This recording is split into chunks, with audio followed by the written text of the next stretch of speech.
Good morning, everyone. Earlier today, an assembled group of veterans, Canadian youth, and dignitaries visited the Room of Remembrance on Parliament Hill to pay their respects. This room houses Canada's 8 books of remembrance that honors the over 120,000 Canadians who died in service to our country. Les jeunes ont appris sur les livres du souvenir et leur signification, réaffirmant ainsi notre promesse de ne jamais oublier ceux qui se sont sacrifiés pour le Canada. Following their visit to the Room of Remembrance, the group walked to the Centennial Flame on Parliament Hill, where the Canadian Remembrance Torch was lit by McMaster University's torch team, consisting of Shashank Sharma, Thaivian Uthayaharan, and Ahiz Yokumar, assisted by Vice Admiral Larry Murray, retired. For the past 5 years, McMaster University engineering students have designed, built, and refined the Canadian Remembrance Torch that serves as Canada's national symbol of gratitude for peace and freedom. Inspired by the poem In Flanders Fields, it embodies the idea of passing the torch to the next generation of Canadians. Today's procession includes a group of students from the Glebe Collegiate Institute. Cette initiative dirigée par des étudiants engage activement les jeunes à créer et à utiliser le flambeau lors d'événements, assurant ainsi que les générations futures continuent de porter ce puissant symbole de souvenir. Elles relient leurs compétences en ingénierie à un acte significatif de gratitude. Please welcome the Canadian Remembrance Torch, which will be placed near the tomb of the unknown soldier for the duration of the ceremony.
If you are able, please stand as the central band of the Canadian Armed Forces plays the national anthem of Canada.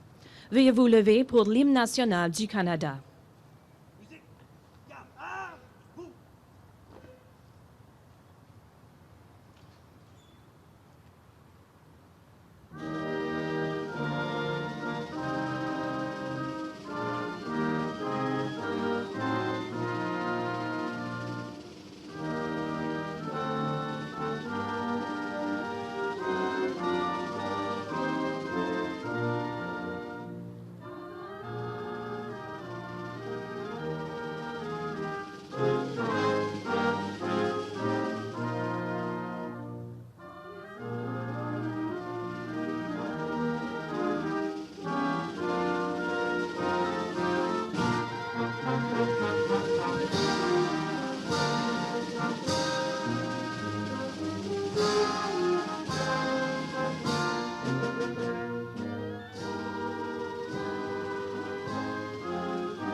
Please be seated. Veuillez vous asseoir.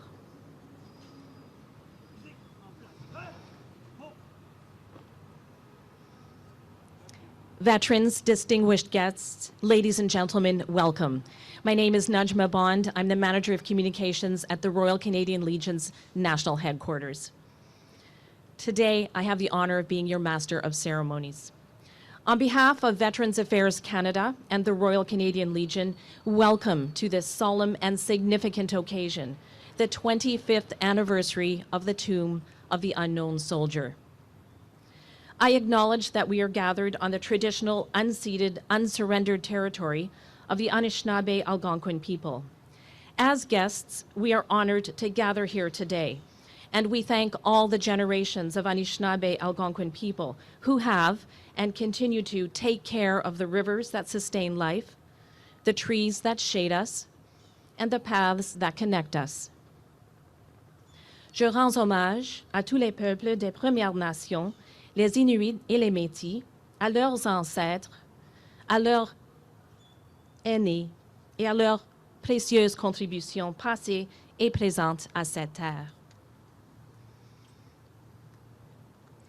Aujourd'hui, au Monument commémoratif de guerre du Canada, nous rendons hommage au service et au sacrifice de tous les Canadiens et les Canadiennes en uniforme, en particulier ceux qui ne sont jamais revenus chez eux. Cela marque le 25e anniversaire de l'inhumation du soldat inconnu du Canada, le 28 mai 2000. Un symbole du courage et du sacrifice de plus de 120 000 Canadiens et Canadiennes qui sont morts au service de notre nation. The remains of the unknown soldier were brought from Cabaret Rouge British Cemetery near Vimy Ridge, a site forever linked to the courage and the determination of the Canadians during the First World War. Selected with the assistance from the Commonwealth War Graves Commission, this soldier represents all those who have served, those who made the ultimate sacrifice, and those who have no known grave. The Canadian War Museum houses the headstone of the unknown soldier, prominently displayed in its Memorial Hall. Pour commémorer cet anniversaire, le musée a installé une exposition retraçant l'histoire du soldat inconnu. Nous vous invitons à visiter le musée, à faire un tour dans la salle du souvenir et à vous plonger dans cette présentation émouvante. The establishment of the Tomb of the Unknown Soldier was an initiative led by veterans at the Royal Canadian Legion, showcasing the dedication to remembrance and the resolve to ensure that Canada always remembers the price of freedom. It was a collaborative effort of veterans and active duty members, repatriating one of their own. Today, it stands as a lasting and impactful symbol of our country's appreciation. The Legion's role will be further detailed shortly by Brigadier General retired Dwayne Daly. He was the Tomb Project Director for the Legion and one of the people instrumental in the tomb's inception and completion. As we reflect upon the significance of this anniversary, let us reaffirm our duty to remember and honor all those who have served and continue to serve. To begin today's ceremony, I would like to invite Elder Claudette Commanda, Chancellor of the University of Ottawa, to welcome us to Algonquin Anishinaabe territory.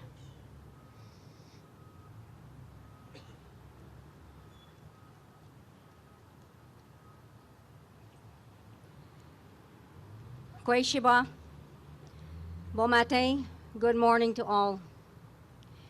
Your Excellencies, parliamentary ministers, honored veterans, distinguished guests, community members, youth, and to all who are here, visitors. I say my words to you with honor, respect, and love. Miigwech niwich kiwedog, miigwech kibisha yegoma nongum, pijajikuma Anishinaabe eki omama wenenewag. Bienvenue à tous. Bienvenue ici à la territoire non cédé de nos ancêtres, la nation algonquine. I'm always honored, I'm always proud to represent the ancestors who I come from, to represent the community that I was born and raised in, to welcome each and every one of you beautiful people, brothers and sisters and relatives. Welcome to the homeland of the Omamawenenewag, the Algonquin people. Let us remember we are here together to pay honor, to say our prayers, and to give words to those who have sacrificed to protect this beautiful country, to protect this land, the veterans. Let us remember those who are no longer here with us. And let's give thanks for the beauty of life and to cherish the great blessing that the Creator has given to us today. Chi miigwech, gishiminado, miigwech. Thank you.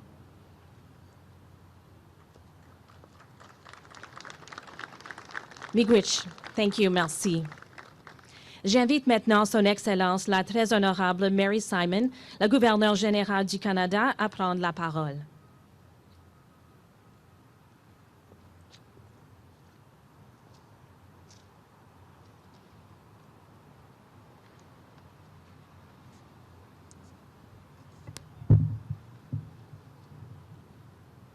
Good morning, everyone. Bonjour, ulakut, koyanamik takaniti teugama.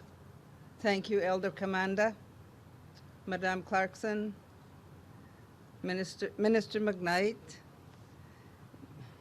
member of the 4th Army Canadian, members of the Royal Canadian Legion, members of Parliament and of the Diplomatic Corps, dearest veterans, families, and friends.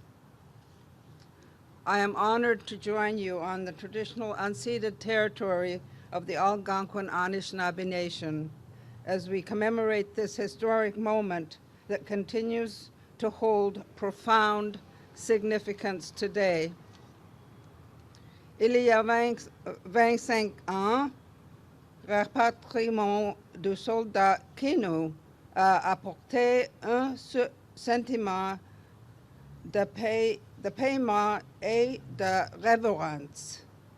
The unknown soldier symbolizes the approximately 116,000 Canadians who gave their lives in the pursuit of peace and freedom. Though many of their names and stories remain unknown, their sacrifice left a lasting impact on countless lives. With boundless courage, they defended our way of life and our security, and for this, we remain forever grateful.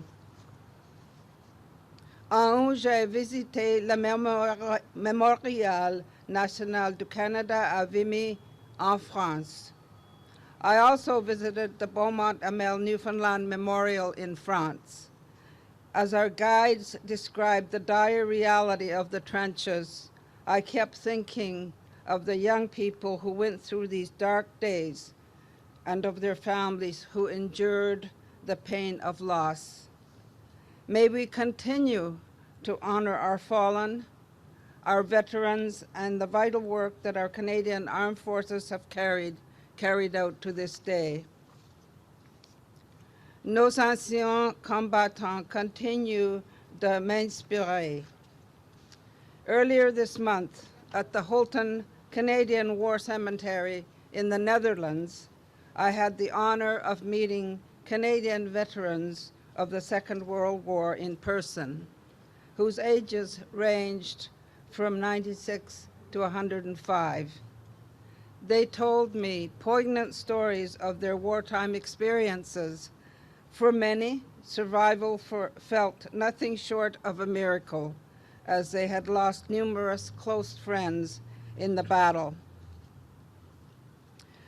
Le soldat inconnu nous rappelle que la paix, voire la vie elle-même, ne devrait jamais être tenue pour acquise. This week, we stand with their majesties, who yesterday paid tribute to the unknown soldier and all who have served. Let us affirm our shared commitment to hold the values of democracy, equality, and respect. Continuons d'aider la jeune génération à mieux connaître notre histoire et à comprendre à quel point la paix est précieuse. And let us redouble our efforts to build a society, a world where dialogue, cooperation, and understanding rise above division and conflict. N'oublions jamais, lest we forget.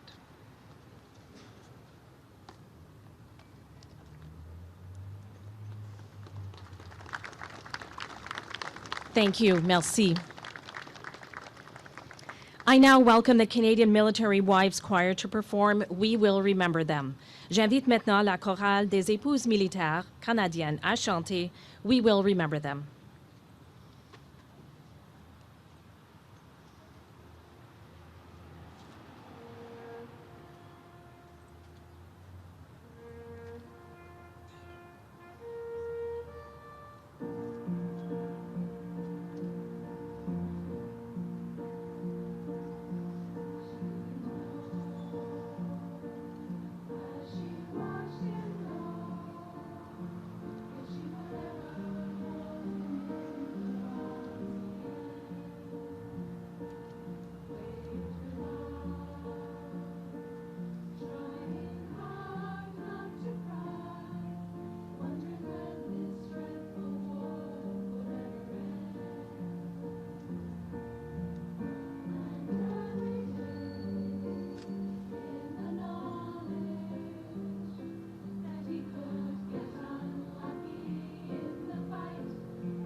Thank you, merci.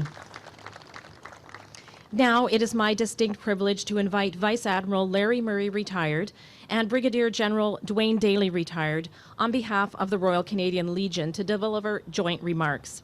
J'ai maintenant l'honneur d'inviter Larry Murray et Dwayne Daly, représentant la Légion.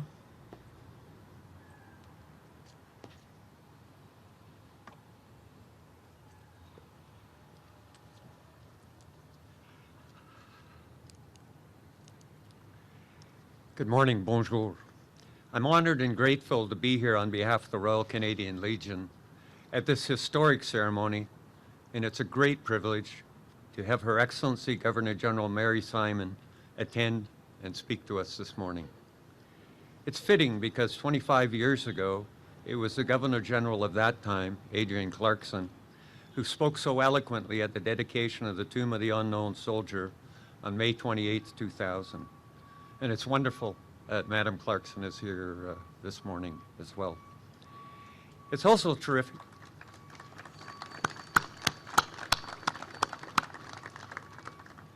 It's also terrific to see representatives from many organizations whose dedication and professionalism played a central role in successfully achieving this historic milestone a quarter century ago.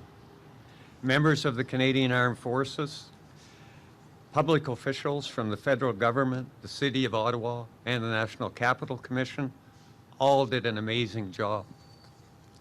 À l'époque, j'étais sous-ministre des anciens combattants et je me souviens des efforts altruistes et de l'excellent travail d'équipe de tous les participants. I also remember the pride, enthusiasm, and growing excitement for actually of everyone involved as the date of the dedication ceremony approached. Leading the charge was the Royal Canadian Legion. Its Dominion president at that time was the late Chuck Murphy, and the Dominion secretary, Brigadier General retired Dwayne Daly, who will tell us the backstory after my remarks. Both Chuck and Dwayne spent countless hours providing leadership and rallying people and partners. Unfortunately, Chuck did not live to see how significant this memorial has become, as he passed away just before the dedication ceremony. However, he did see his dream realized through his participation in the repatriation ceremony at the Vimy Memorial and the ceremonial lying in state of the remains in the Hall of Honor on return from France. I know that he would be delighted, as we all are, to know that since that day 25 years ago, countless people regularly stop here to pause and to remember. Busloads of young soldiers, groups of students, families and solitary individuals come here to reflect and to show their gratitude. À la fin de la cérémonie nationale du jour de souvenir au Canada, la tombe du soldat inconnu est également devenue un point central. It's then that people step forward to remove their poppy and place it on this tomb. A tomb covered in red poppies that reflects remembrance and gratitude for our fallen, and that also symbolizes all of Canada's unknown soldiers, those whose bodies were buried but never identified, or who have no known grave. We will remember them. Nous nous souviendrons d'eux. Dwayne.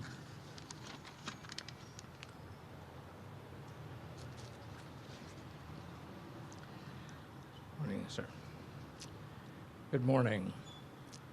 25 years ago, we brought our soldier home, here to this resting place.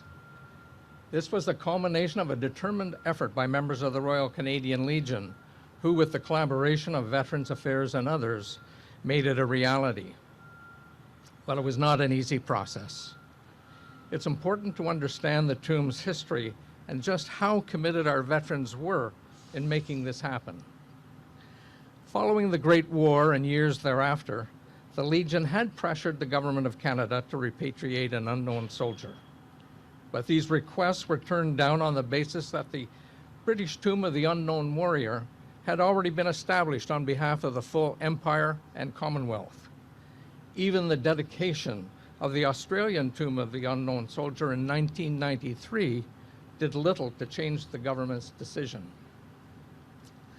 So finally, in 1996, accepting the reality of the situation, the Legion remained undaunted and decided to take on the task of repatriating an unknown soldier itself.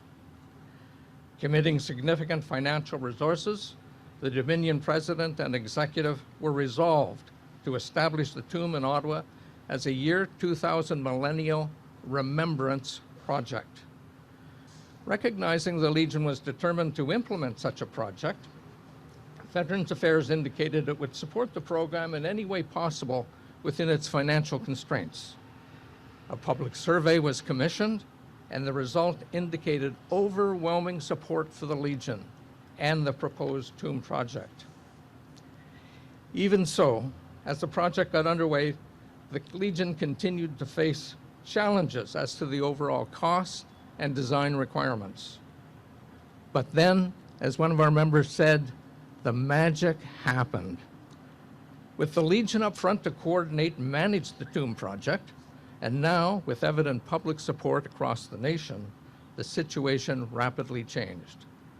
Although there was still no government project or government funding, a few individual ministers believed in its objective, and government budgetary approval was finally given.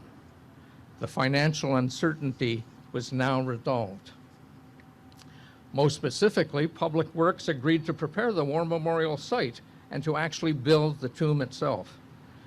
And the Canadian Forces welcomed the opportunity to provide troops and leadership for ceremonial support and further ensured that an aircraft would be made available to fly our soldier home from France. And so it went. By early 2000, the remedial work here at the War Memorial was completed, and the tomb itself was crafted using the Legion's design template based on the altar at Vimy. We were well on our way.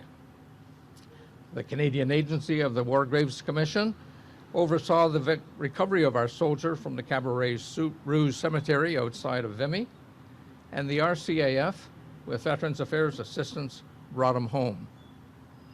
Lauren Kelly of Kelly's Funeral Home received our soldier at the aircraft in Ottawa with solemn dignity and respect, and cared for him until the lying in state. The Funeral Service Association of Canada donated the soldier's coffin. After the lying in state at Parliament, the ceremonial parade was formed on the 28th of May, and the RCMP, with mounted horse and a vintage gun carriage, escorted our soldier as Parliament to this very spot for his final farewell. And who could ever forget the eulogy and blessing offered by Her Excellency, the former Governor General, Adrienne Clarkson, as our soldier was laid to rest. Ma'am, your memorable words resonated through the heart of veterans and their families all across the nation. Today, the Legion remains indebted to all those in government who worked behind the scene with the Legion to fully establish the tomb of our unknown soldier. We particularly wish to thank Veterans Affairs Canada for organizing this very important commemoration a quarter of a century later. And so today, encased in granite and secure under cover of his helmet and sword, our soldier lies in peace. His tomb will forever stand as the focus of remembrance for all those who have gone before, for all those who serve today, and for all those who will probably be called upon in the future. As long as this war memorial stands, as long as our beautiful country remains strong and free, and as long as Canadians never forget, our soldier and the Legion's legacy of remembrance will endure forever. Long may he rest. We will remember him.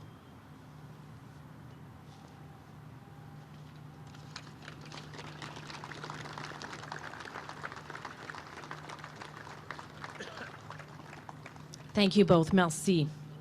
We will now observe the changing of the vigil party.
During the First World War, soldiers and their loved ones relied on letter writing as the main form of communication to help ease the pain of separation.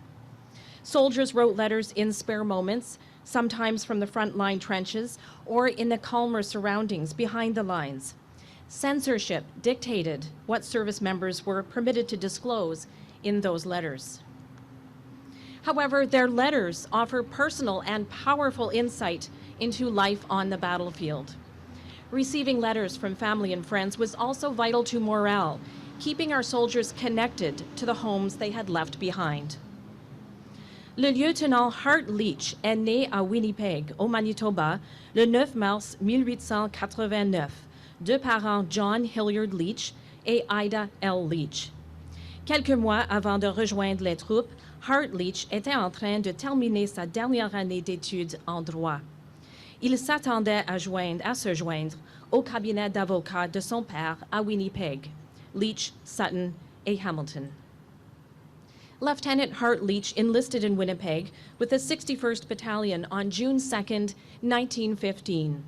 He sailed for England in April 1916 on board the SS Olympic, and in June was deployed to France to join the 1st Canadian Mounted Rifles. Entre avril 1916 et septembre 1916, le lieutenant Hart Leach est en poste en Angleterre et en France, et sa famille à Winnipeg reste en contact grâce à une série de lettres. I would like to now invite students Ariane, Lumia Kovacs, Chazelle Law, Marc-Antoine Parkhill, and Noemi Liut Hairiji from Glebe Collegiate Institute to read some of those letters that Lieutenant Hart Leach sent to his family during his time in England and France.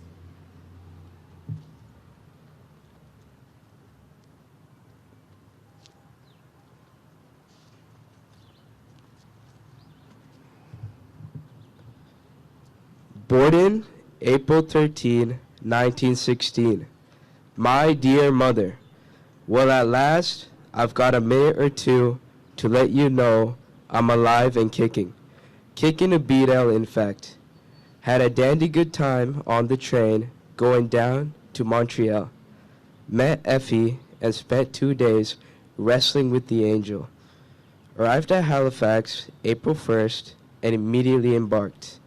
There were 6,000 troops on board and 250 nurses. We stuck around the harbor until April 5th and arrived at Liverpool April 11th at 6 a.m. Not bad time. We disembarked at noon and were hustled into a dinky little English train.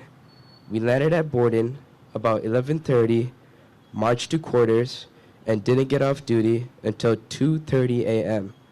There were no preparations made for us, and we had to sleep in a filthy old empty house on the floor.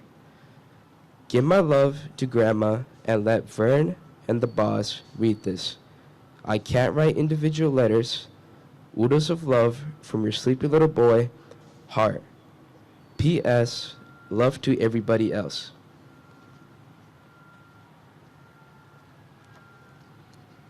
France, August 30th, 1916.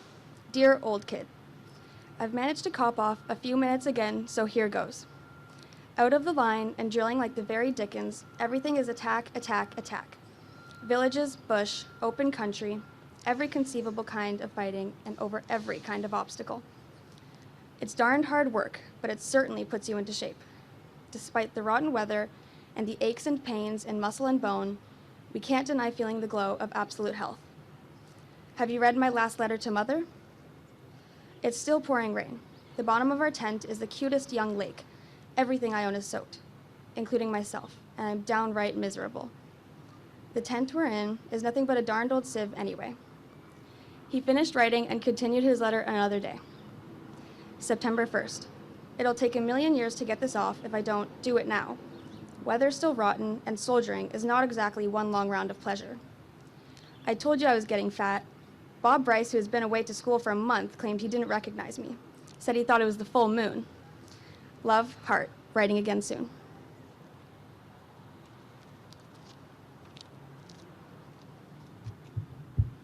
September 13th. Dear Mother, Just a wee note. I'm going over the parapet, and the chances of a sub getting back alive are about nix. If I do get back, why, you can give me the horse laugh. If not, this will let you know that I kicked out with my boots on. So cheer up, old dear, and don't let the newspapers use you as material for a Saturday magazine feature. You know the kind, where the sweet-faced, gray-haired little mother, clutching the last letter from her boy to her breast, sobbed, "He was such a fine lad," as she furtively brushed the glistening tears from her eyes with a dish rag. I'm going to tell you this in case my company commander forgets. Your son is a soldier, and a doggone good one too, if he does say it himself, as he should. And if he gets piped, it'll be doing his blooming job. In a way, it's darn funny. All the gang are writing post-mortem letters and kind of half ashamed of themselves for doing it. As one of our officers said, "If I mail it and come through the show, I'll be a joke. If I tear it up and get killed, I'll be sorry I didn't send it." So there you are.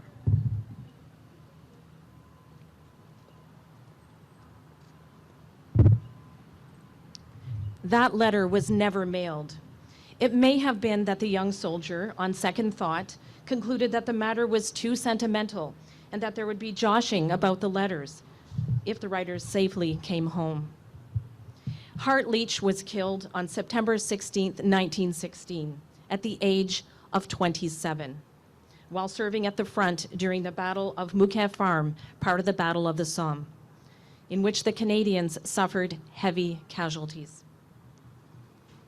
Le 20 septembre, Hilliard Leach a appris que son fils, le lieutenant Hart Leach, avait été blessé, mais pas grièvement. Le malentendu sur la mort du lieutenant Leach a conduit son père à écrire une dernière lettre.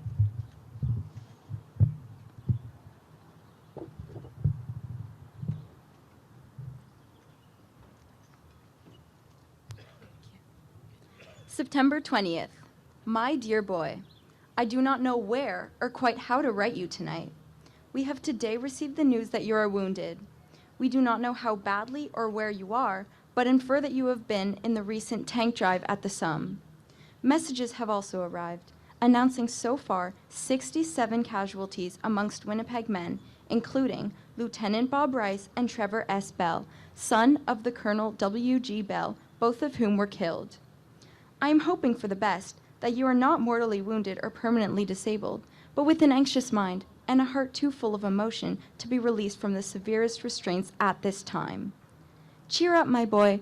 No matter how badly you may be hurt, you have hurt the Boches worse. You will come out all right. You have lots of admiring friends here. I am kept busy answering phone calls.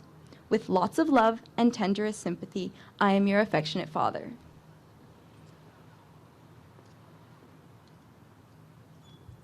That letter was mailed, but subsequently returned marked "Killed in Action." After Lieutenant Leach's death in action, the unmailed letter to his mother was entrusted to Captain Edgar King, an English officer. However, as King later explained in a letter to Leach's father in 1928, the letter was mistakenly placed in King's valise by another soldier instead of being sent to the battalion headquarters. Peu de temps après, King lui-même est grièvement blessé et évacué vers un hôpital, où il passe des mois à se rétablir. Pendant ce temps, ses effets personnels, y compris la valise contenant la lettre de Leach, ont été emballés. Après sa convalescence, King reçoit un nouvel équipement personnel pour son retour en France, laissant la valise d'origine entreposée et oubliée. Years later, while sorting through his old belongings, King discovered the forgotten letter in the valise. Deeply moved, he ensured that the letter was finally forwarded to the Hart family in 1928. Lieutenant Hart Leach has no known grave. He is commemorated on the Vimy Memorial, Pas de Calais, France.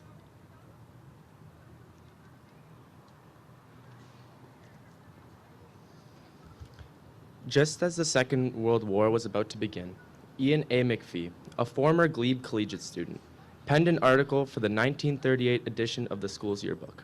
He wrote, "A few short years ago, millions of men died, that we might enjoy freedom and security. If we fail to keep it, we fail those whose torch was passed on to us, to keep burning brightly and to be held high. If we do preserve it, we honor them. And when we, in our turn, pass on, we will know that behind us lives a generation of free men and of free women to be the keepers of this great heritage of ours, Canada. Written on the very eve of the Second World War, his message was a call to his fellow students, a heartfelt plea to understand the profound value of the freedom that had been so dearly bought by millions of men who made the ultimate sacrifice. Now, over 8 decades later in Ottawa and across Canada, this message still resonates deeply with all of us. As Canada's next generation, it is our duty to remember. It's our collective hope and unwavering responsibility to honor the legacy of those who served, ensuring that the torch of remembrance passed on to us is held high and continues to burn brightly for generations to come. Nous nous souviendrons, lest we forget.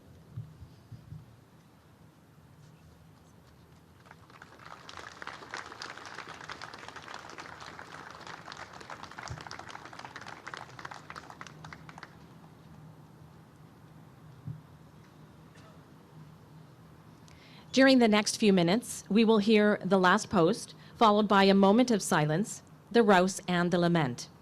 Au cours des prochaines minutes, vous entendrez le dernier appel, qui sera suivi par un moment de silence, le réveil et l'élégie.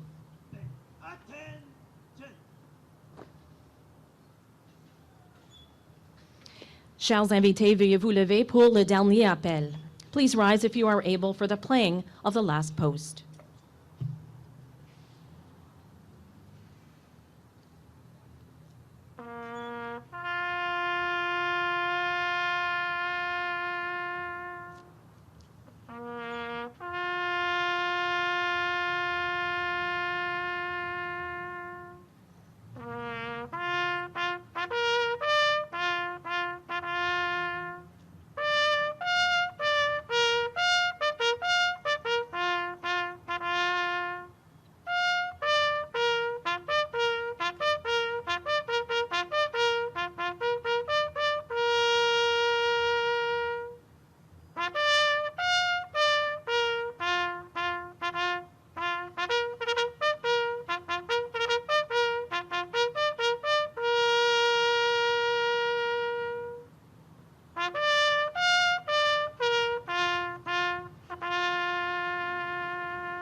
Please be seated. Veuillez vous asseoir. J'invite maintenant Vice-Amiral Larry Murray, retraité, et Brigadier Général Dwayne Daly, retraité, à reciter l'acte du souvenir en anglais et en français.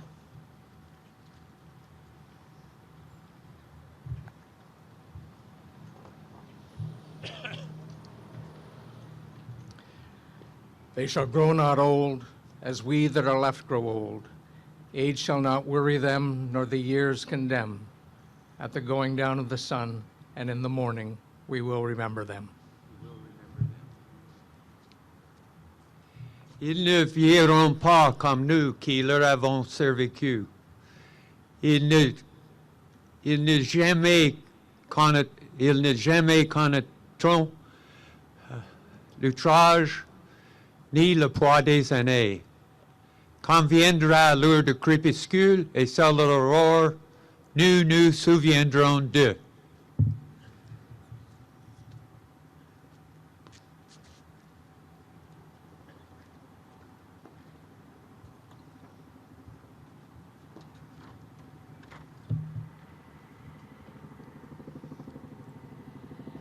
I now invite Gabriela Doucette and Awa Dembele to recite the commitment to remember on behalf of the youth of Canada.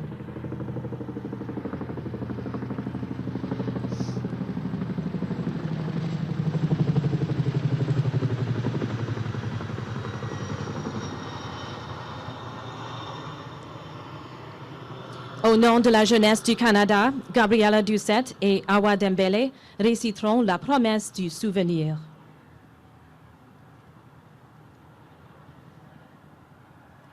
They were young, as we were young. They served, breathing freely of themselves. To them, we pledge, amidst the winds of time, to carry their torch and never forget. We will remember them. Il était jeune comme nous. Ils ont servi, donnant généreusement d'eux-mêmes. Nous leur promettons, en dépit du temps qui passe, de porter le flambeau et de ne jamais oublier. Nous nous souviendrons d'eux.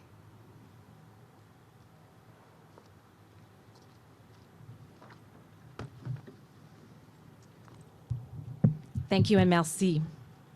As we remember, recognize, and honor the bravery of those who served, I invite Lieutenant Catherine Walker, Canadian Armed Forces Chaplain, to lead us in a moment of reflection. J'invite l'aumônière des Forces armées canadiennes, Lieutenant Catherine Walker, à nous guider dans un moment de réflexion.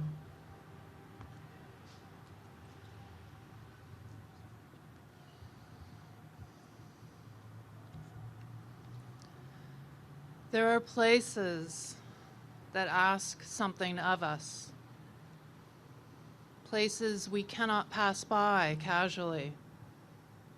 This is one of those places. Ce lieu ne parle pas, mais il dit tout. Il témoigne du poids lourd du service et du prix du devoir. This tomb bears no name, offers no inscription, and yet it holds a truth we cannot ignore.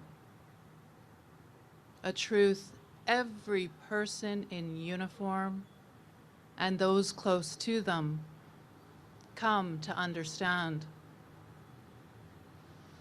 For some, that understanding comes early, during enrollment, in training, as the weight of service begins to settle in. For others, it arrives later, in a moment of danger, in the wake of loss, sometimes long after returning home. Some carry it in the memory of the lives of the fallen. What truth am I speaking of? What I'm speaking of is unconditional liability. The quiet, unshakable truth at the heart of military service. A covenant between a person and their country, a promise made without any escape clause. And so this must be met with ceremony and with truth, with dignity and with honor.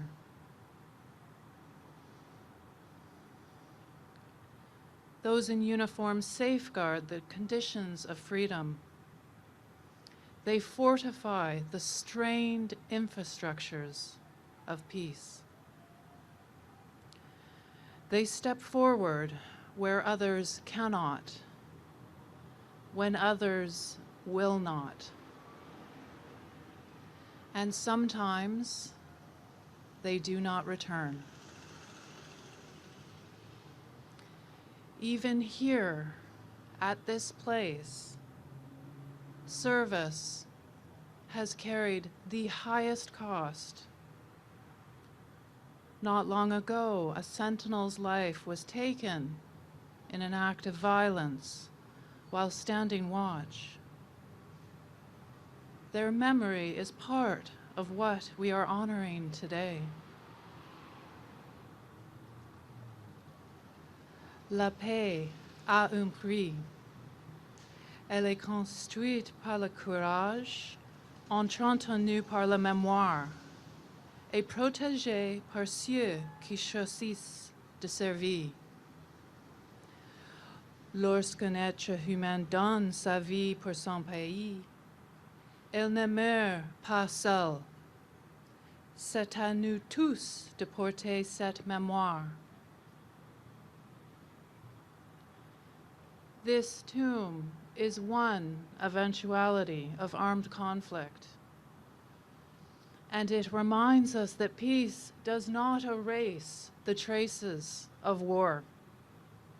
We gather here not to glorify war, but to bear witness to its reality and to honor what was asked of those who served. We gather here now to express how what they gave has immense value that defines and allows for the very freedoms we now get to live out. Ils ont servi, ils ont protégé, ils ont sacrifié tout ce qu'ils avaient. Et aujourd'hui, ils reposent en silence, mais jamais oubliés.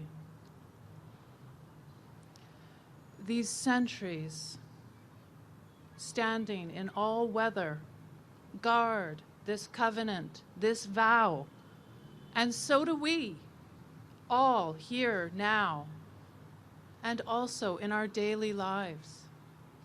Our shared obligation to remember, to honor, and to never take lightly the price of peace. Un devoir sacré. Nous portons cette responsabilité avec respect, avec mémoire, et avec cœur. I invite you to lift your eyes up, look up above at the sculpted forms that crown this memorial. They are allegories of peace and freedom. Below them, a group presses forward, embodying the purpose of service. And beneath it all, the tomb that reminds us of the cost of holding up peace, the cost of holding up freedom. We are not just witnesses to remembrance. We are stewards of it, of memory, of sacrifice, of peace and freedom that was not handed down lightly. Let us carry that weight faithfully, with resolve, with clarity. Let us live lives worthy of the cost. And let us never forget what sacrifice means. Qu'ils reposent en paix, que leur mémoire vive, May it be so. Let it be so. Amen.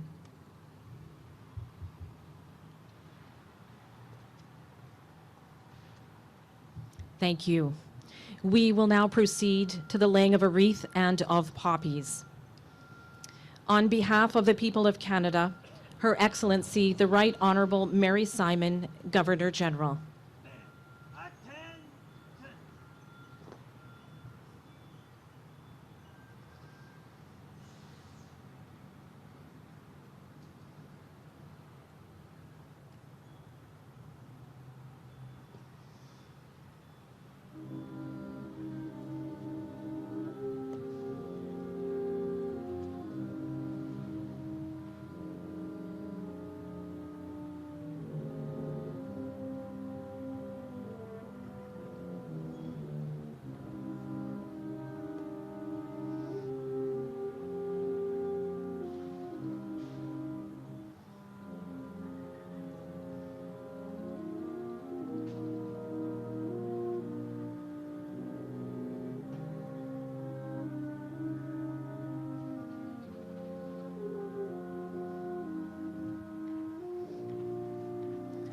On behalf of the Royal Canadian Legion, Larry Murray and Dwayne Daly.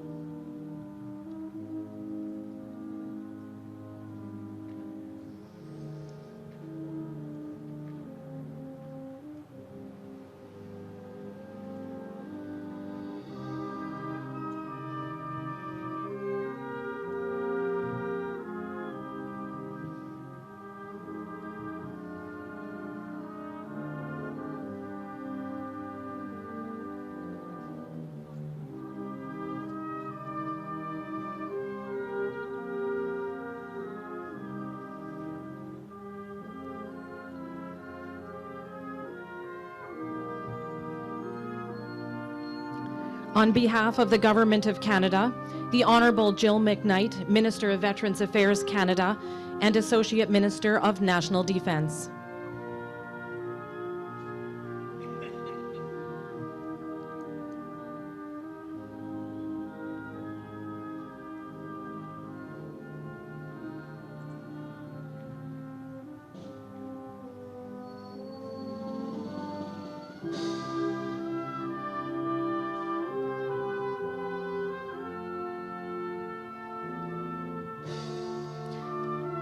On behalf of Veterans Affairs Canada, Paul Ledwell, Deputy Minister of Veterans Affairs Canada.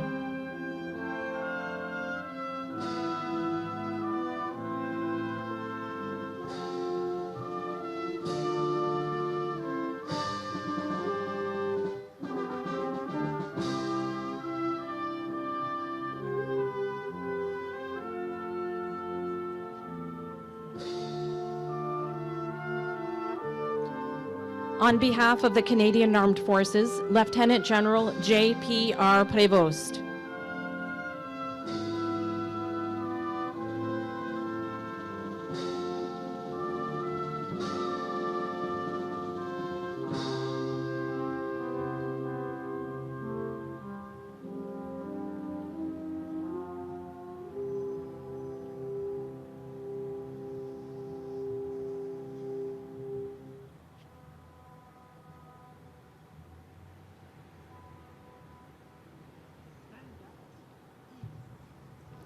On behalf of the Youth of Canada, Jack Ginn.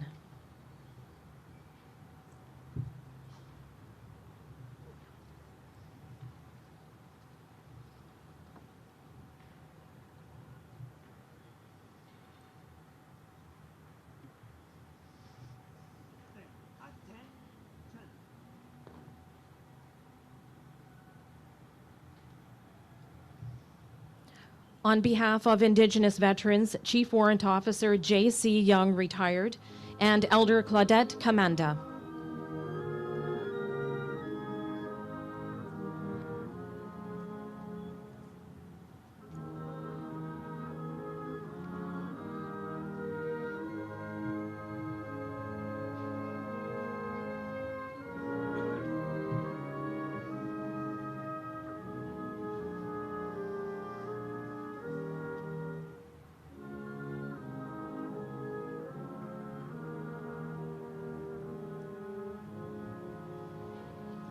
On behalf of the Canadian War Museum, Carolyn Dromaga and James Whittam.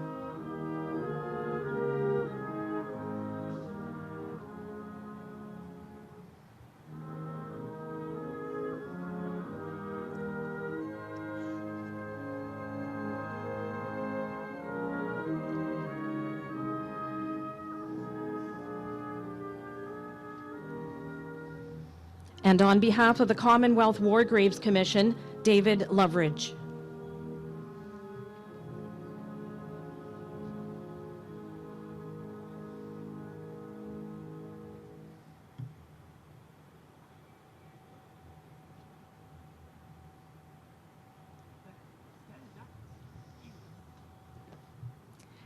Thank you. I now invite the Canadian Military Wives Choir to perform in Flanders Fields. J'invite maintenant la chorale des épouses militaires canadiennes à chanter in Flanders Fields.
If you are able, please now rise for the royal anthem. Veuillez vous lever pour l'hymne royal.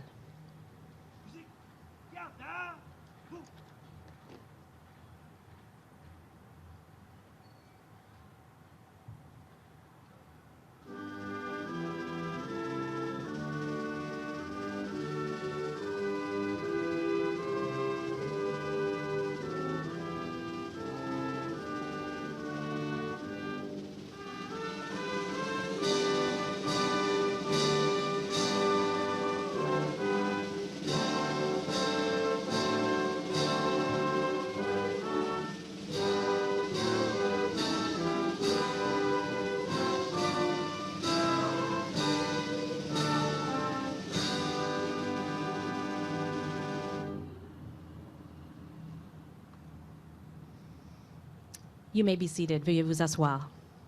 Ceci conclut notre cérémonie d'aujourd'hui. À toutes et à tous, je vous remercie de vous joindre à nous pour souligner cet anniversaire important. J'espère que l'esprit du souvenir, de reconnaissance et de communauté que nous ressentons aujourd'hui nous accompagnera tous à l'avenir. This concludes our ceremony. Thank you all for joining us to mark this important anniversary.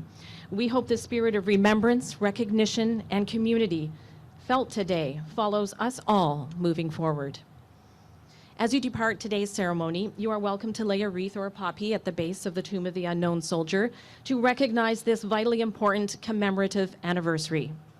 À la fin de la cérémonie d'aujourd'hui, vous êtes invité à déposer une couronne ou un coquelicot au pied du tombeau du soldat inconnu pour reconnaître cet anniversaire commémoratif d'une importance vitale. Merci. Thank you very much for being here this morning.